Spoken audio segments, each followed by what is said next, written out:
मैं हूं डॉक्टर राजेश कुमार शर्मा, सह आचार्य समाजशास्त्र, राजकीय महाविद्यालय बहरोड। आज के इस व्याख्यान में हम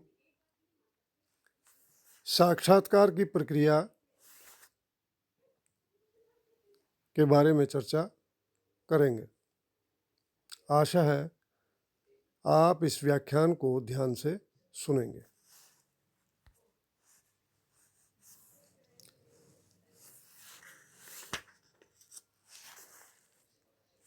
साक्षात्कार की प्रक्रिया, प्रोसेस ऑफ इंटरव्यू। साक्षात्कार की प्रारंभिक तैयारी कर लेने के बाद सूचनादाता से साक्षात्कार करना होता है। साक्षात्कार की प्रक्रिया में जो पद्धति वह अपनाता है वह सूचनादाता की बुद्धि, क्षमता, योग्यता एवं शैक्षणिक स्तर पर निर्भर होती है। साक्षात्कार का संचालन करते समय निम्नलिखित बातों पर विशेष ध्यान देना चाहिए। नंबर 1, सूचनादाता से संपर्क, कॉन्टैक्ट विद द इन्फॉर्मेंट्स। वास्तविक साक्षात्कार को प्रारंभ करने के लिए सबसे पहला कार्य होता है सूचनादाता से पूर्व निश्चित समय एवं स्थान पर संपर्क स्थापित करना। सर्वप्रथम मिलते ही साक्षात्कारकर्ता को अभिवादन करना चाहिए। उसे हंसमुख होना चाहिए एवं समुचित पोशाक धारण करनी चाहिए, वेल ड्रेस्ड।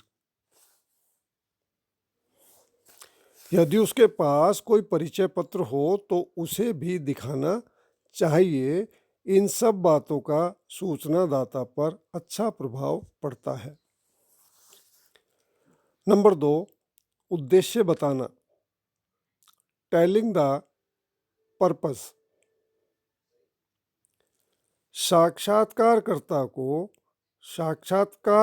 को अपने अध्ययन का उद्देश्य बता देना चाहिए, जिसमें अनुसंधान करने वाली संस्था और विषय आदि का भी उल्लेख कर देना चाहिए, ताकि वह यह जान जाए कि उसके द्वारा दी गई सूचना का कोई दुरुपयोग नहीं होगा। नंबर 3, सहयोग की प्रार्थना, अपील फॉर कोऑपरेशन। अनुसंधान का उद्देश्य बताने के बाद साक्षात्कारकर्ता को अध्ययन में सहयोग देने की प्रार्थना करनी चाहिए। इसके लिए उसकी प्रशंसा भी की जानी चाहिए। उसे यह कहा जाना चाहिए कि आपके सहयोग के अभाव में यह अनुसंधान कार्य पूर्ण नहीं हो पाएगा, अतः आपका सहयोग अनुसंधान के लिए अति आवश्यक है।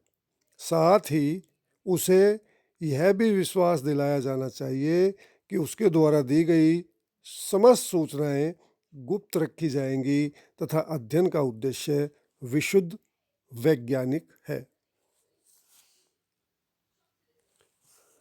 नंबर 4, वार्तालाप प्रारंभ करना, क्वेश्चन आंसर प्रारंभ करना, बिगिनिंग ऑफ कन्वर्सेशन।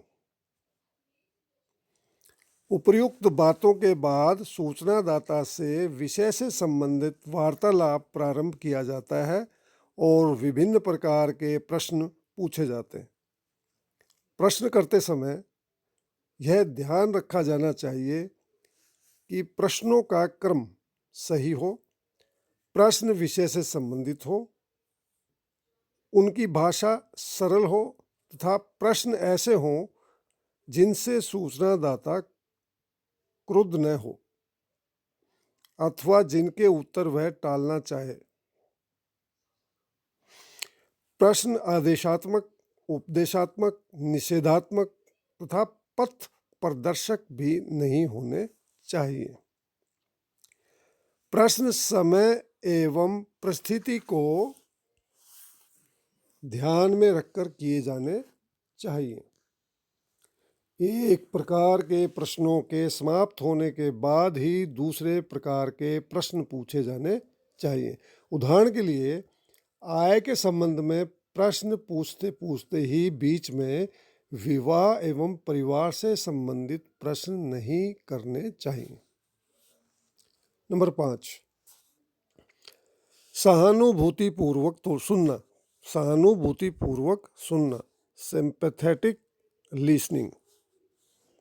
साक्षात्कार में साक्षात्कारकर्ता को कम बोलना चाहिए और सूचनादाता को धैर्य एवं सहानुभूतिपूर्वक सुनना चाहिए।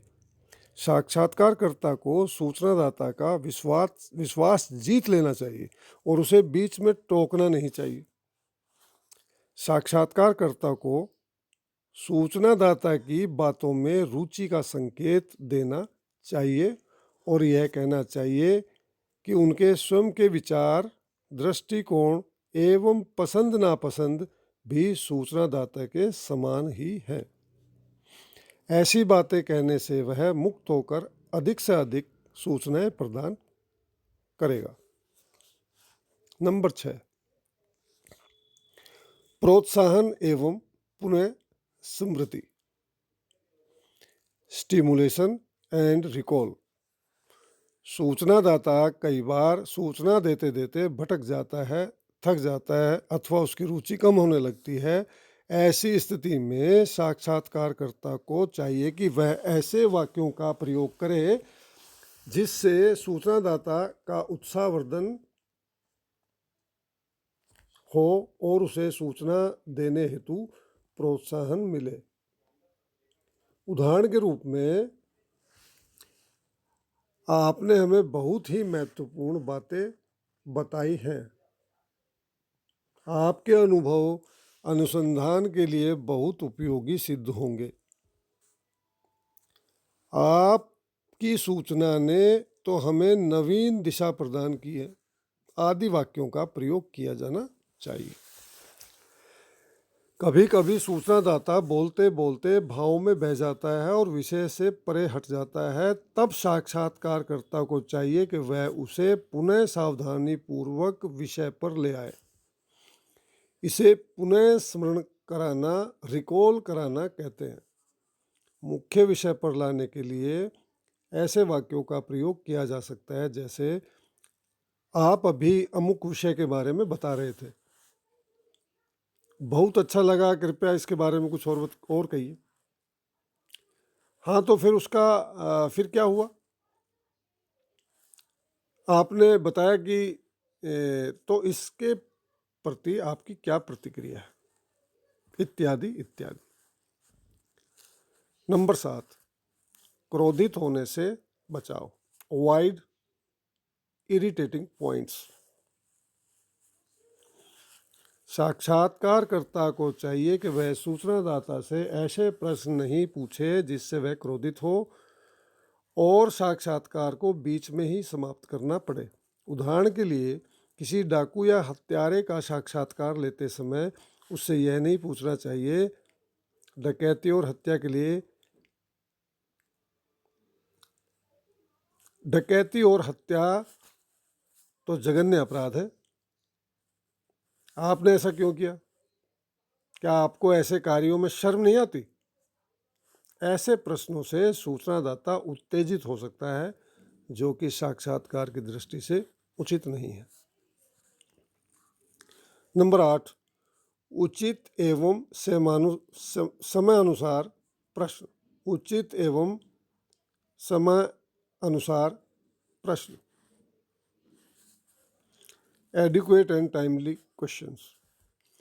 साक्षात्कार के समय यह बात भी ध्यान रखनी चाहिए कि समय अनुसार उचित प्रश्न की जाए।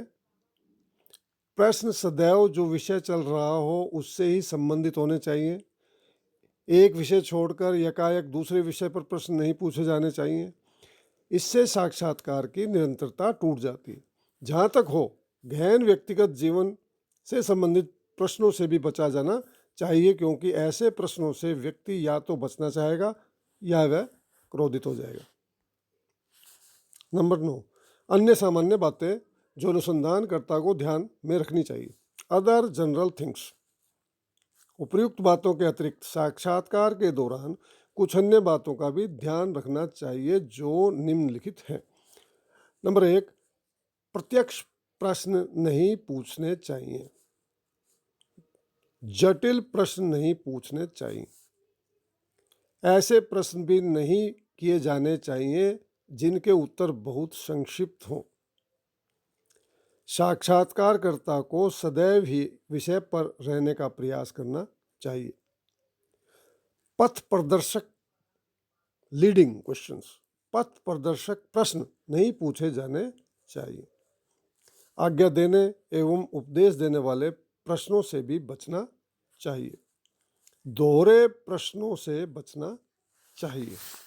Dichotomous questions, double meaning question, इनसे बचना चाहिए। नंबर 10, साक्षात्कार का नियंत्रण एवं प्रमाणीकरण।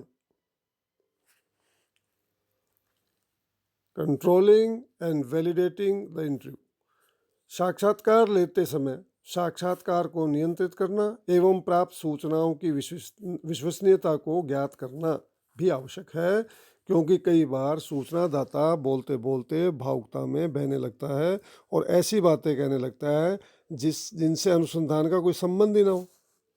ऐसी स्थिति में साक्षात्कारकर्ता को साक्षात्कार का नियंत्रण कर सावधानी पूर्वक सूचनादाता को पुनः विषय पर लाना चाहिए। साक्षात्कार के प्रमाणीकरण के संदर्भ में निम्नलिखित बातों पर ध्यान दिया जाना चाहिए। नंबर 1, साक्षात्कार में सूचनादाता ने कोई परस्पर विरोधी बातें तो नहीं कही है। ऐसा होने का यह कारण हो सकता है कि सूचनादाता ने किसी बात को ठीक से न समझा हो या गलत समझा हो।